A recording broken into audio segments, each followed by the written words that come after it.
What's up, guys? Today's going to be all about tips and tricks on how to use a new pinpoint pitching method in MLB the Show 21. Let's get into it.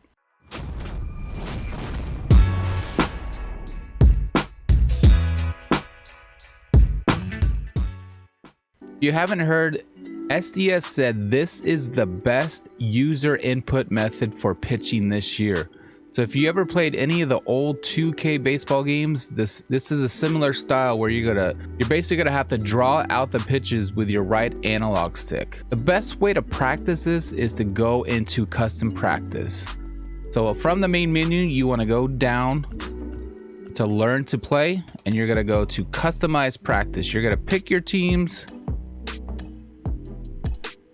and you'll get into it.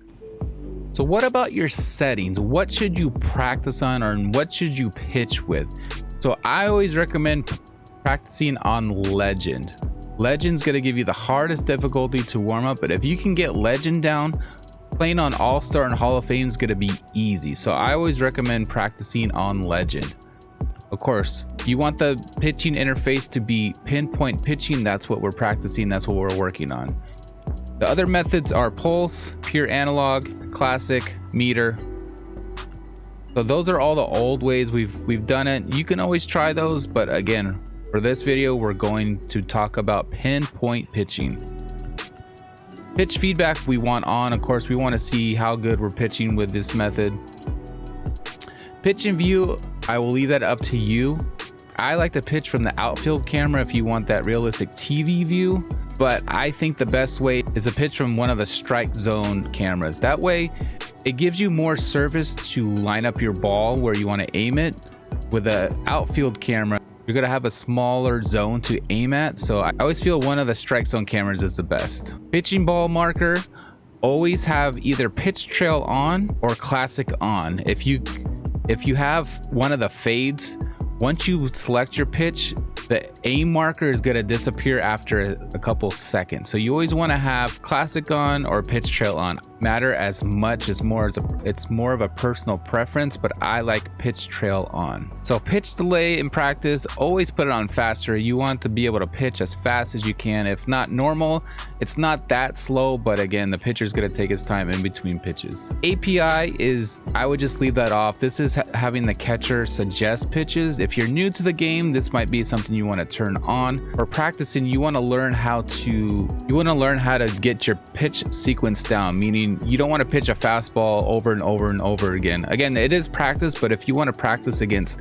live batters in practice, they're going to pick up on your pitch sequence, and if you're pitching fastballs over and over, they're going to hit it a lot.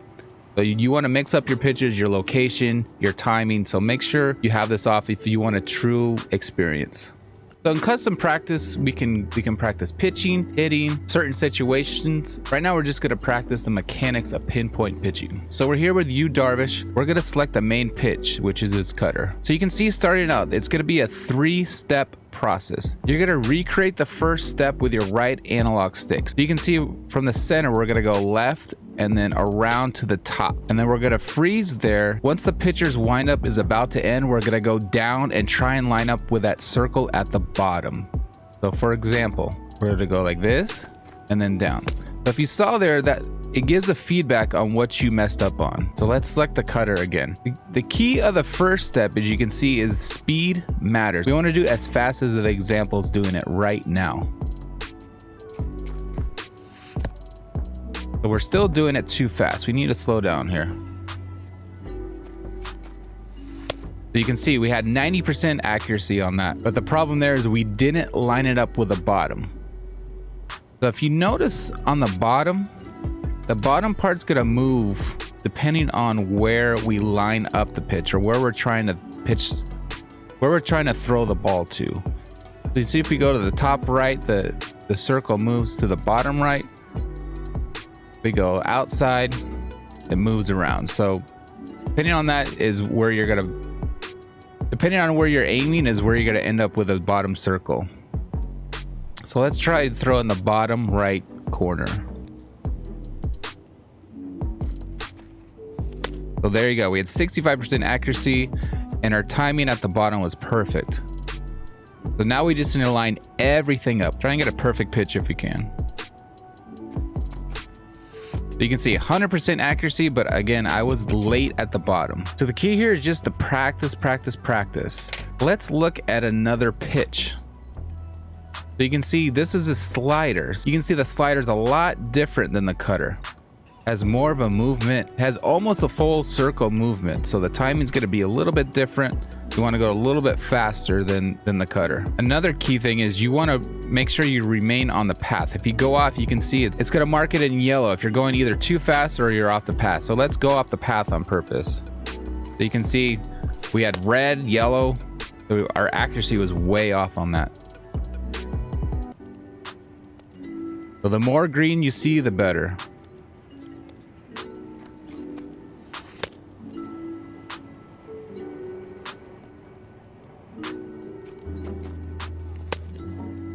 So again, just keep practicing, keep practicing. So here is the fastball. Fastball is probably the easiest to throw because it's an up and down motion. It's similar to the analog method that we're all used to. Even like the old analog method, if you move the ball left or right, that's where you're gonna end up at the bottom.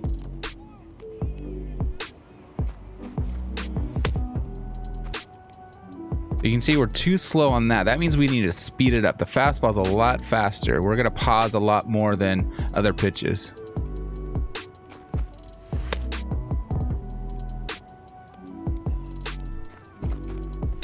So we had 100% accuracy, but we were early on the downswing. So another thing about pinpoint pitching is there's a new thing called par. Par is where if you pitch a perfect pitch, where the ball should land. But it's not gonna be perfect per se. It's gonna be in a zone. So the reason I switched the camera here is because I wanted to show you the circle around the ball. This is Darvish's best pitch. So with his best pitch, it's gonna have the smallest par. So if you pitch a perfect pitch, it's gonna basically go where you want it to go. So I'm gonna select his curveball and we can see the difference in the par. On the left-hand side, you can see the order of the pitches. It goes cutter, slider, four-seamer, two-seamer, curveball. This is the order of how many times you Darvish threw this pitch last year and how accurate he was. His cutter is his best pitch in those terms. 12-6 curve is his worst pitch. It's not necessarily a bad pitch, it's just the pitch he threw the less and was the least accurate on. With a 12-6 curve, we can see the par is a lot bigger. That means there's a lot more movement that can happen, even if you get the perfect pitch. So you can throw it, have 100% accuracy, 100% timing, and the ball still might end up at the top of that circle, at the bottom of the circle, to the left or to the right of the circle. It might not be exactly where you want to pitch it. So just be aware of that. Pitch selection matters on accuracy this year. Well, let's try the curveball. So we can see we had a pretty good pitch there, but it went all the way to the bottom of the zone. And with my selection, that is where the ball could end up. So that had 100% accuracy there. So we can see it was still at the bottom of the zone, which again, that's in the par area.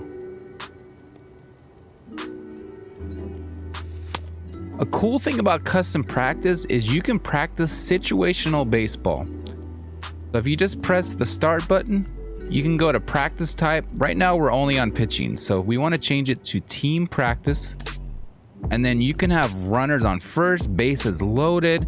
You can pitch to different batters if you want to face a lefty versus a righty. So let's go against a Rosarena. And what we're gonna do is we're gonna put a runner on first because I want to show you the difference in how it is to pitch from the stretch. Different counts, how many outs. So that's a cool thing about the custom practice is you can just put yourself in that situation that you want to be in and just try to get out of it. And if you want the situation to repeat over and over, you can just hit play, or you can have that bat repeat over and over. So if you want to face a Rosarena over and over, just put at bat. And from there, you're just going to click the start button and you'll go into the practice. So we can see there's a runner on first, the Rosarena's up, and we can practice our pitches.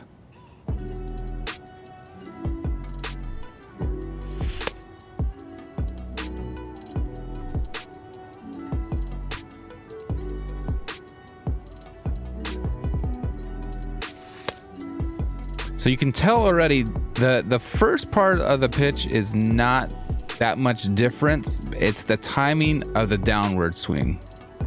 It's a lot faster.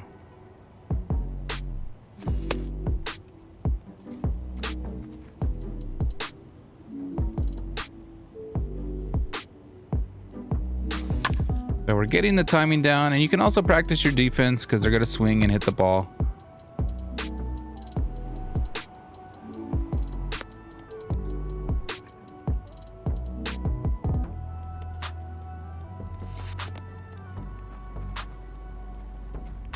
We got him there. So let's look at another pitcher. So now we have Joe Musgrove on the mound.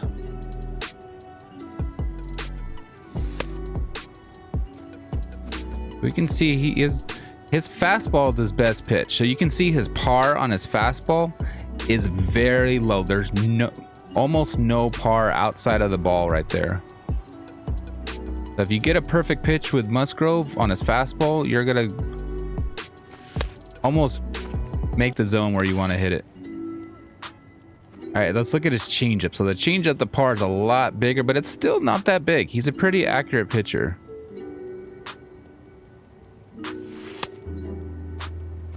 Each pitch is gonna have the same motion. It's just the timing for that pitcher is gonna be different. So a Kershaw from the stretch is gonna be a lot different than a Snell from the stretch or a Musgrove from the stretch. Kershaw's gonna have a quick stretch. Same with Hader. Yeah, the key is just practice, practice, practice. You're gonna get it down. It is a new pitching method, but it is similar to analog in the motions. But instead of one motion every time, you're gonna have different motions for different pitches. So you're going to get it down. I recommend practicing before you jump into any games, even just a quick warm-up, just like a pitcher would in real life. You want to get those warm-ups in and those practices in.